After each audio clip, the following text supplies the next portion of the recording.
13वीं शताब्दी में जो ईश्वर ठाकुर द्वारा लिखा गया। ये संभवतः कीर्तनिया की पहली नाटक है। ये आज के समय में भी प्रासंगिक है, यही इसकी प्रमुख विशेषता है। इसके गुरु विष्णुनगर और चेलास नाटक कितने धूर्त हैं, जो हमारे अंदर की धूर्तता को बतलाते हैं। इसके तो सारे पात्र ही धूर्त हैं। बिल्कुल ठीक कहा मित्रों, ये नाटक भूतों से भरे पड़े, लेकिन ये भूत है कौन मित्रों? ये भूत हम हैं और आप हैं, क्योंकि नाटक समाज का ही तो प्रतिरूप होता है। तो कहने का मतलब यह है मित्रों कि ज्योतिरेश्वर ठाकुर ने 13वीं शताब्दी में नाटक की रचना की, जिस वक्त वो अंतस में छुपे भूतों की बात कर रहे हैं। राजेंद्र के नाटक आज भी प्रासंगिक हैं, लेकिन ज्योतिरेश्वर के नाटक 13वीं शताब्दी में भी उतने ही प्रासंगिक हैं जितने कि भारतेंदु के आज। मित्रों, आगे बात को बढ़ाते हैं और हाँ, इसे पात्रों की परिकल्पना पे ध्यान दें। ज्योतिरेश्वर ने कैसे पात्रों की रचना की? कौन है ये विश्वनगर? कौन है ये स्नातक? कौन है बंधु वंचक? कौन है असज्जाति मिश्र? कौन है अनंत सेना? मित्रों, ये हम और आप हैं। बिल्कुल, और ये हमारे अंतस में, हृदय में छुपे हुए हमारे ही प्रतिरूप हैं। तो चलिए देखते हैं कीर्तनिया शैली के एक प्रमुख पात्र विट्टा जी क्या करते हैं।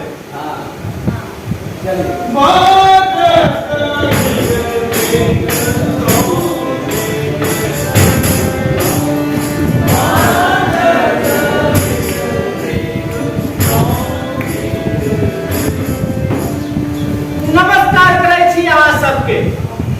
बड़ा विपत में छी यहाँ पर। रोपनी डोबनी के दिन में ई सब नाटक करे वाला हिया पकड़ के रोपनी करबै।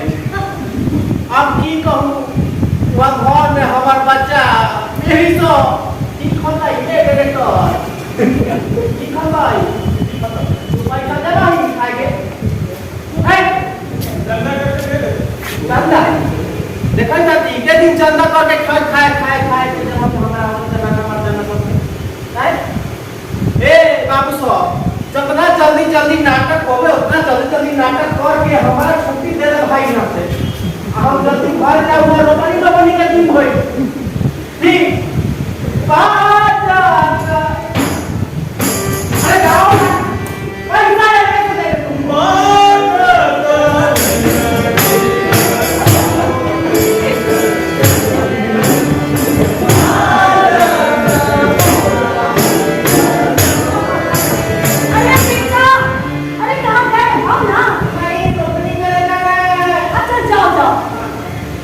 देखा मित्रों आपने, ये थे हमारे कीर्तनिया नाटक के प्रमुख पात्र विट्टा।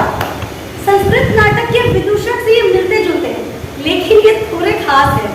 कीर्तनिया का प्रारंभ भी संस्कृत नाट्य शैली से ही माना जाता है। हमारी मिथिला के संस्कृत विद्वानों के द्वारा ही इसका जन्म हुआ। सही कहा। मिथिला में कई संस्कृत रचनाकारों ने कीर्तनिया शैली में कई सारे नाटक लिखे, जैसे ज्योतिरेश्वर ठाकुर द्वारा ध्रुव समागम, उसी प्रकार गोविंद ने नल चरित्र लिखे, तो रामदास जी ने आनंद विजय जैसे नाटक की कीर्तनिया शैली में ही लिखे। रामदास ने रुक्मणी है ना, और देवानंद ने उषा आनंद जैसे कीर्तनिया नाटक लिखकर संस्कृत नाट्य परंपरा को आगे बढ़ाया। अहिल्या चरित्र के साथ कई कीर्तनिया नाटकों की शैली पूरे विश्व भर में प्रचार प्रसार।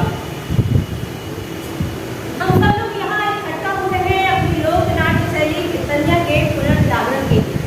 हम अपनी लोक नाट्य शैली को समझें, कीर्तनिया को समझें, और जितना हो सके उतना अधिक से अधिक अपनी लोक शैली की या कीर्तन करें या फिर लोक नाट्य करें, ताकि आने वाली ये जो आधुनिकता की जो अंधी आंधी है ना, उसमें हमारी लोक कलाएं जो आपकी और हमारी बात करती है वो लुप्त न हो जाए।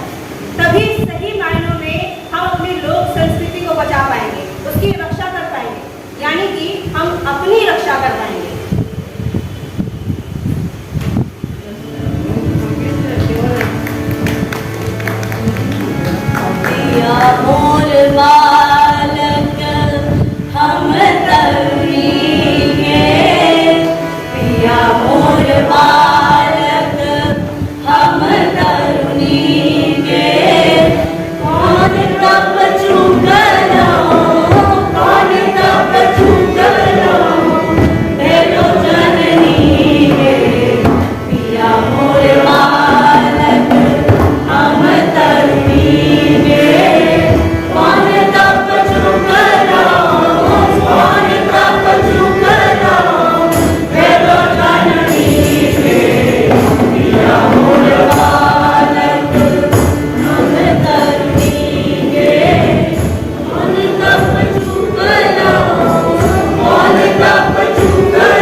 बात आपने इसमें बस दो चीज़ को सामने लाया है। बाद में दो चार लोक नाट्यों की आपने वर्तमान की चर्चा की, वो भी सही से याद नहीं है। फिर भी चलिए, 2 दिनों में आप लोगों ने किया। इसमें लीवर की तबीयत भी खराब हो गई, तो ये पटना पहुँचने वाला है, लेकिन ये अभी नहीं है। चलिए, बहुत बहुत आप लोग को बधाई। लेकिन आगे इतना शॉर्टकट नहीं, क्योंकि ये करने के लिए आपने जो कुछ पढ़ा होगा, जो भी कलेक्शन किया होगा, तो आपको अच्छा लगा होगा कि ये हम लोगों को जानने की चीज़ है, ये जानना चाहिए। हम यहाँ से पढ़ते निकलेंगे, हमारे पाठ्यक्रम में है, कोई पूछेंगे, इस पर आप शोध कार्य कर सकते हैं, पेपर लिख सकते हैं, इस पर प्रोजेक्ट ले सकते हैं। अगर इसका प्रोजेक्ट लेकर आप जाएँ तो आपको सरकार तुरंत प्रोजेक्ट देगी इसके ऊपर। जो हम 2-4 नाटक के लिए अपना रिकवरी ग्रांट लेते हैं, अगर इन चीज़ों को लेकर आप आगे बढ़ते हैं तो हमारे पास चीज़ का भी कलेक्शन होगा और हमारी चीज़ यहाँ से निकल के बाहर तक जाएगी।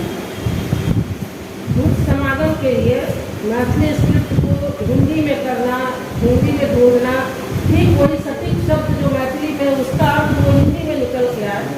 जब ये नाटक पिछले सेमेस्टर में हो रहा था तो इसकी परेशानी आई थी। फिर हम लोगों ने एक बैठक तय करके इस नाटक में से वैसे वैसे शब्दों को हम लोगों ने ठीक किया था। तो ये सब चीज़ एक प्रयोग भी हम करें, लेकिन अपनी चीज़ हमारी सुरक्षित कैसे रहे। ये हमारी चीज़ नहीं, ये पूरे बिहार की चीज़ है, बिहार की खाती है। या फिर उससे पहले आप चले जाइए, जो मिथिला था, वो मिथिला का बिहार और नेपाल में दूसरी राजभाषा मैथिली है, लेकिन हम लोग क्षेत्र के हिसाब से अपनी दूसरी राजभाषा या अपनी मातृभाषा अलग अलग कर लेते हैं। इसका विस्तार बहुत था, हम लोग बहुत इसको छोटा कर दिए हैं, और ये आप सबों से ही अपेक्षा है इन चीज़ों को लेकर आप लोग आगे बढ़िए, आगे आइए।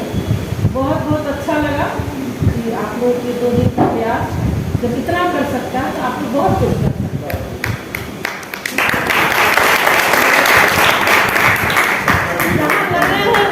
करिए ही करिए, लेकिन कुछ विभाग को सोच के भी करिए। ठीक है, बहुत अच्छा प्रयास है। और ये 2 पूरा पास कहाँ से आया? खरीद के लाए। कुछ तो यहाँ था, ये सभी गमछा वगैरह भी था, तो आप लोग ले सकते थे। सोच के जाएंगे नहीं, जैसे यहाँ था पागल तो, और फिर ये दुपट्टा टाइप से था, दूसरा कलर सब भी थोड़ा चेंज भी हो जाता, अच्छा भी लगता, कुछ खरीद लेते कुछ हो जाता है। यहाँ कोई भी सामग्री की जो जरूरत हो पहले यहाँ पूछ लीजिए है कि नहीं। अगर यहाँ है तो यहाँ से लीजिए, यहाँ नहीं है तब फिर थोड़ा बहुत कंट्रीब्यूशन कीजिए। अगर हमारे विभाग से अगर हम सक्षम हो सके तो वहाँ से भी आपको कंट्रीब्यूशन देंगे। लड़ते हैं विश्वविद्यालय बिल्कुल क्या कहिएगा उसको, संवेदनहीन है, ये संवेदनशील विषय है, लेकिन वहाँ सारी असंवेदनाएं वहाँ। इसलिए अभी स्वर्ण ये मनाया जा रहा है, स्वर्ण जयंती वर्ष मनाया जा रहा है यहाँ विश्वविद्यालय का। हमारे विभाग के एक भी प्रतिभागी किसी भी प्रतिभा में नहीं जाते, जबकि सबके पास टैलेंट है। लेकिन जब विश्वविद्यालय हमारी नहीं सुनता है, हमारे चिट्ठी लिखने को नहीं सुनता है, तो फिर हमारे बच्चे क्यों जाएंगे वहाँ स्ट्रगल करने के लिए? इसलिए हमने किन्हीं को नहीं भेजा है, मजबूरन उन्होंने चिट्ठी लिख के भेजा है हमें कि कुलगीत और बिहार राज्य गान के लिए कृपया आप अपने बच्चों को भेजें। विश्वविद्यालय दिवस को के लिखा तो सही, तो ये लगाना कि ये विभाग जो नेग्लेक्ट कर रहा है हमारे सभी कार्यक्रमों को, तो उन्होंने लिख के कल मुझे चिट्ठी भेजा है कि इसकी तैयारी करा के आप भेजे कृपया करें। हम भवन के लिए लिख रहे हैं कोई मतलब नहीं है, हम किसी सामान के लिए लिखते हैं कोई मतलब नहीं है। बोलने जाए तो लगता है जैसे भिक्षाटन कर रहे हैं, उससे अच्छा भिक्षाटन तो हम समाज से करके लाएंगे, और हम करना भी चाहते हैं समाज से, और करके ला के दिखा भी देंगे। क्योंकि विश्वविद्यालय बिल्कुल संवेदनहीन है, सभी वो स्टूडेंट के मामले में उसके पास कोई संवेदना नहीं। हम लोग तो